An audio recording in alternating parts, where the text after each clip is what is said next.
वळूयात पुढच्या बातमीकडे। मुंबईतल्या सांताक्रूजमध्ये भाजप आणि ठाकरेंच्या शिवसेनेचे कार्यकर्ते आमने सामने आले। यामुळे मोठा तणाव सुद्धा निर्माण झाला।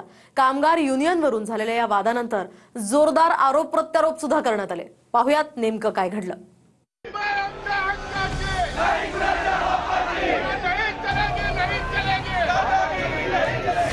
मुंबईत भाजप आणि ठाकरेंची शिवसेना आमने सामने आली आहे।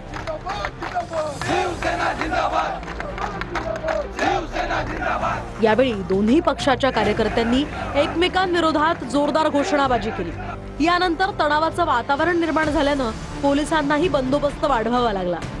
सांताक्रूजच्या ताज हॉटेलमध्ये ठाकरेंच्या शिवसेनेची कामगार युनियन आहे। त्याच ठिकाणी भाजपनं अखिल भारतीय कर्मचारी संघ युनियन स्थापन केली। भाजपचे प्रदेशाध्यक्ष रवींद्र चव्हाण यांच्या हस्ते या युनियनच्या फलकाचं अनावरण करण्यात आलं।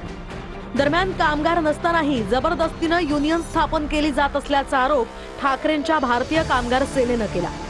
गेले कित्येक वर्ष या ताजमध्ये शिवसेनेची भारतीय कामगार सेनेची युनियन आहे आणि भारतीय कामगार सेनेने आतापर्यंत या मुंबईतल्या महाराष्ट्रातल्या सगळ्या सर्व्हिस इंडस्ट्रीमध्ये बाळासाहेबांच्या धोरणानुसार कधीही आजपर्यंत कोणालाही त्रास होईल असं काम केलेलं नाही। नवीन भारतीय जनता पक्षाची जी युनियन आता झालेली आहे या युनियनचं सदस्यत्व करून जबरदस्तीने घेण्याचा प्रयत्न केला। कामगार सतत आतमधून आम्हाला सांगतायत की आमच्यावरती दबाव आहे, आम्हाला जोर जबरदस्ती मॅनेजमेंट करते आहे। केवळ भारतीय जनता पक्ष सत्तेत आहेत, पोलीस त्यांच्या दिमतीला आहेत आणि म्हणून जोर जबरदस्ती करून ते लोक अशी युनियन काढून घेऊ शकत नाही।